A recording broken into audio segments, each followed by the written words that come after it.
Hey guys, welcome to this week's video. Thank you for tuning in. If you're new to my channel, it's great to have you here. And if you want to subscribe and share and like, you can do all of those things below. And it would be great if you could subscribe and then press the little bell and you'll know every week when I post a video.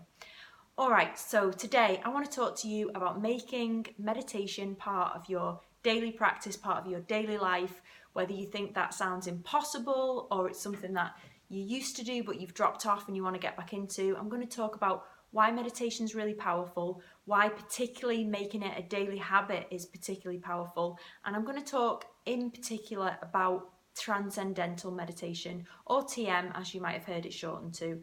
So that's the kind of meditation that I practice, that's what I see the daily benefits of, and that's what I feel most knowledgeable and have the most life experience of talking about. So we're going to dig into that, and I also want to dig into a few of the myths along the way. So a bit of myth busting and kind of like what it's actually like to put the meditation into practice. It's not an advert for meditation, it's just my personal experience of what others thought when I started to do it and how I felt about it myself.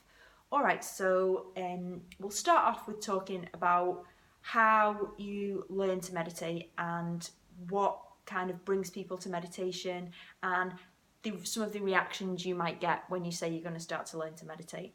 So I learned the TM technique, Transcendental Meditation, and I basically got into it because I was really stressed out and I just thought it might help and I felt drawn to it. It felt right at the time and I was like, okay, I've heard about meditation for about 18 months beforehand, didn't think it was for me, got really stressed out, and I was like, right, I'm going to just do it. I'm going to invest some money into learning it and I'm going to go for it. And I remember at the time when I did that, before I learned, I had some friends that were kind of like, Ruth, like, are you joining a cult? TM's weird and you're going to end up in this sort of like, I don't know, like the Manson family cult or something.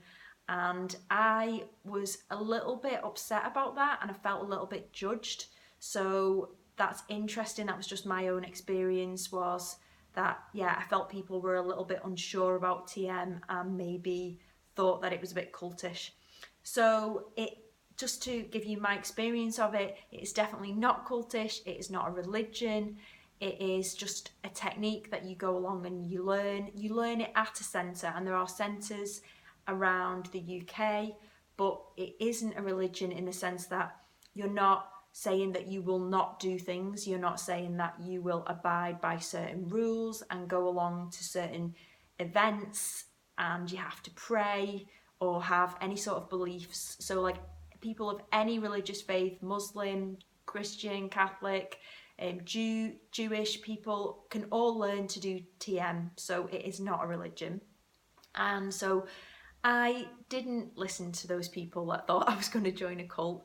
I went along and I learned the practice. So you pay based on a scale of what you can afford.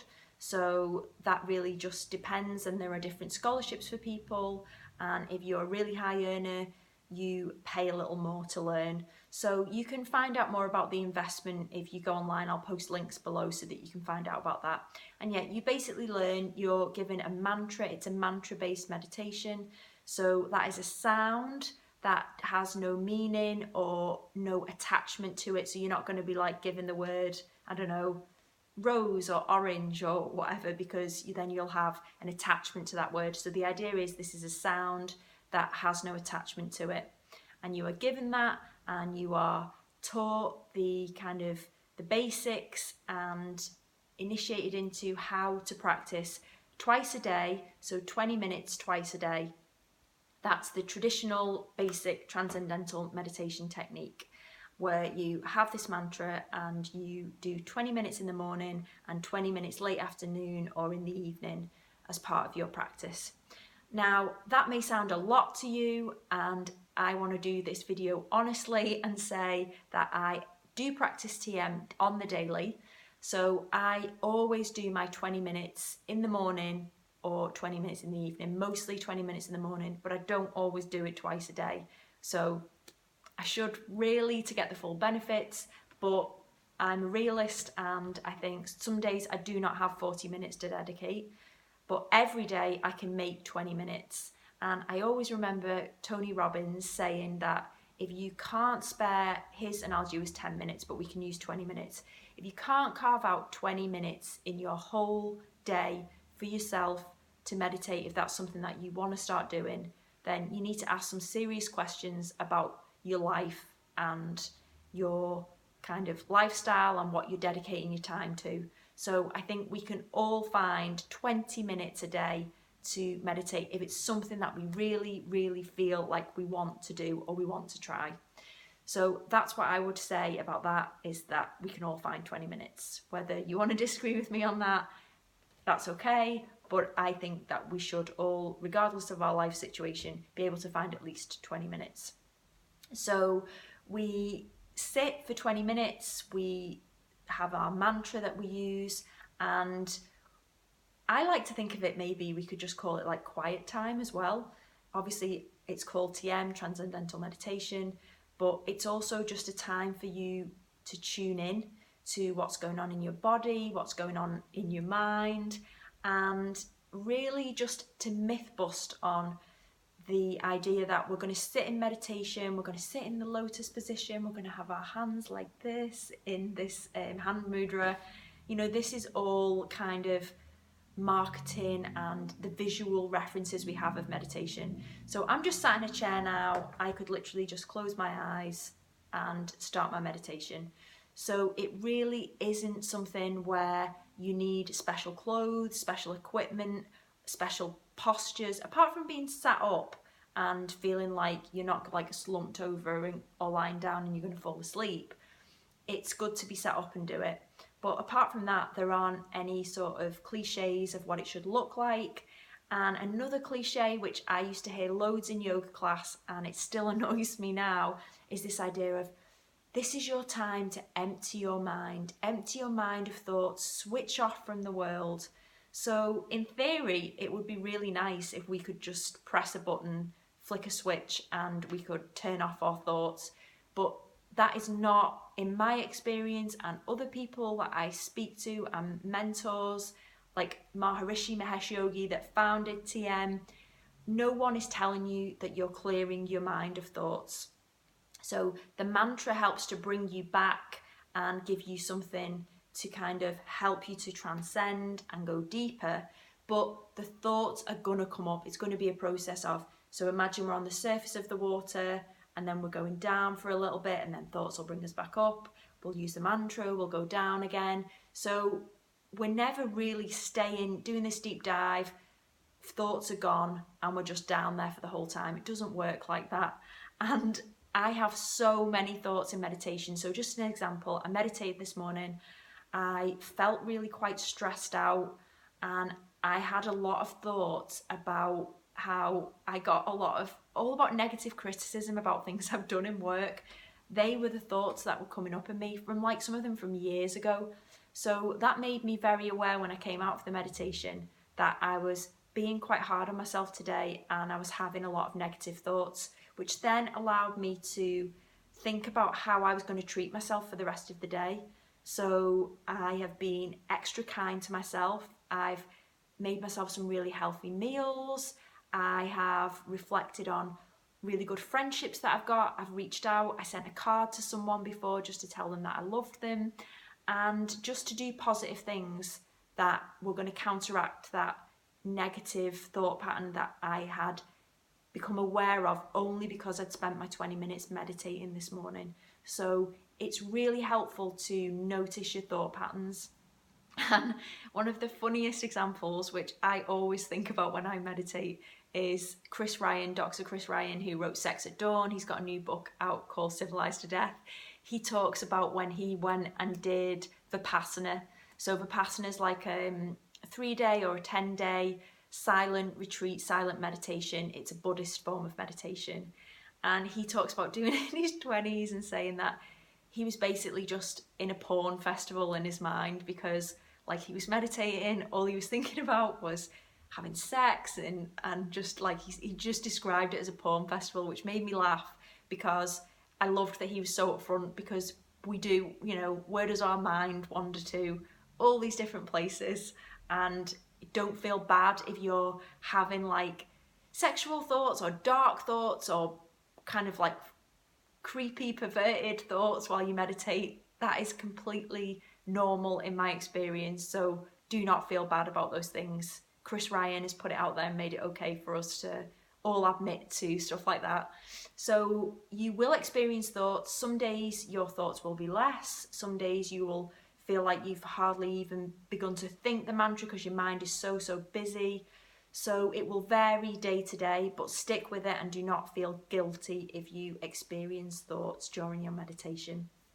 And doing the meditation daily is really key, and the reason for that is because we build positive habits through doing it every day, and we learn to stick with it through the up times and the down times, and it really beds in and we become more in tune with ourselves, I think, the more we practice. So for example, Maharishi uses this really nice analogy, which is dipping the cloth in the dye. So every day that we choose to meditate, whether that's once a day, whether that's the ideal of twice a day, whenever we dedicate that time on the daily to doing it, we are dipping the cloth in the dye.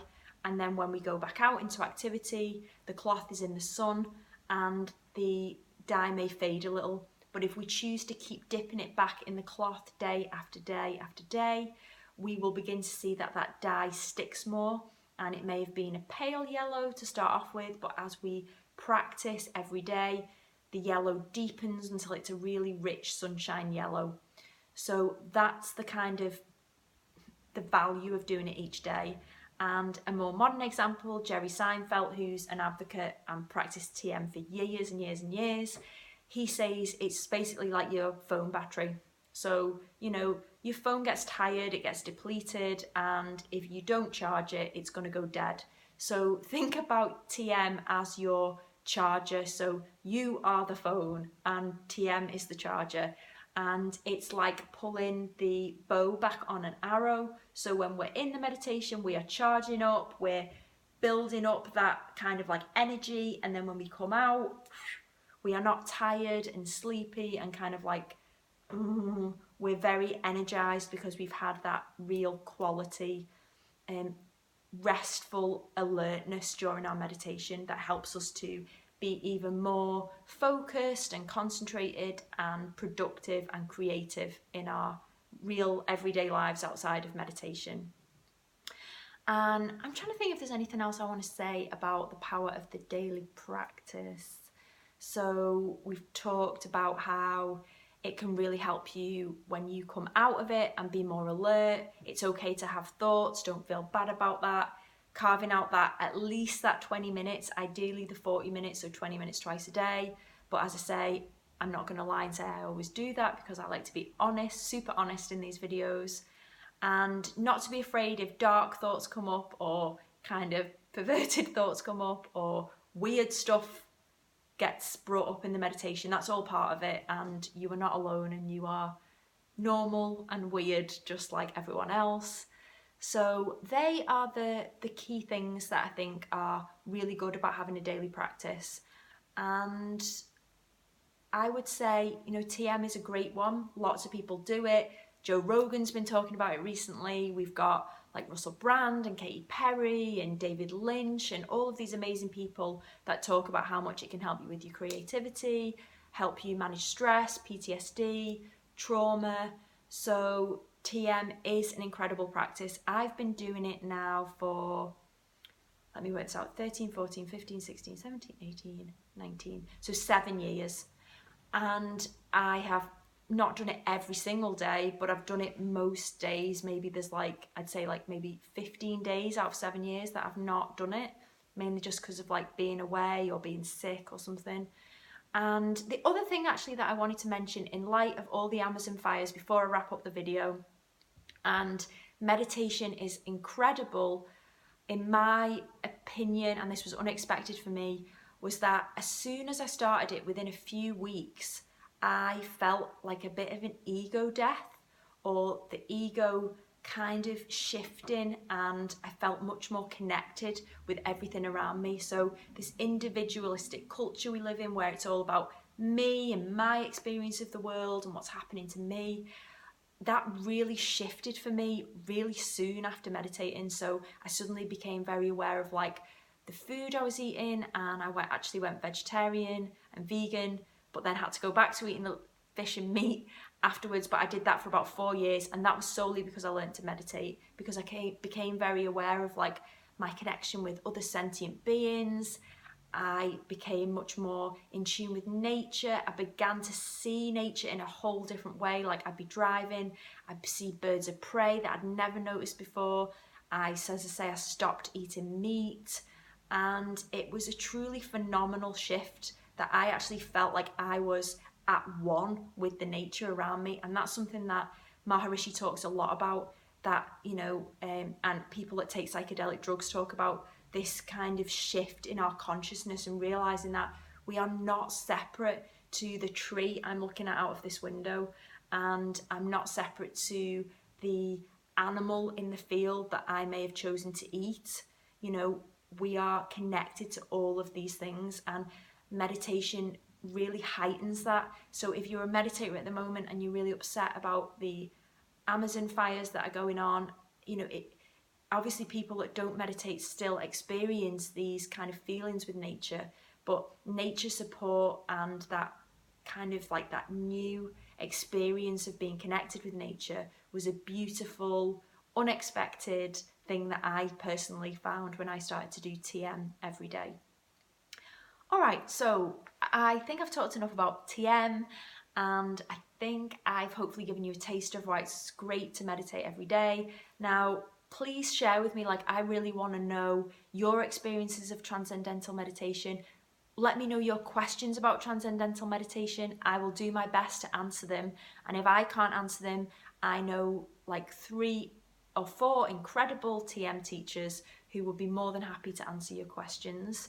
And yeah, let me know, or if you practice another kind of meditation, if you've done Vipassana, which I mentioned briefly before, or you find that another type of practice is working for you on the daily, and any other pros or cons that you want to let me know. As always, comment below, talk to me on Instagram, IG me, direct message me on Instagram. And I just love connecting with you guys. I love talking to you in the comments. So thanks for tuning into another video, and I will be back next Tuesday with my next video, because I did this on the Wednesday because we've had a bank holiday here. So thank you so much for tuning in. I think I just did a little burp then, sorry guys. And I will see you next week. All right,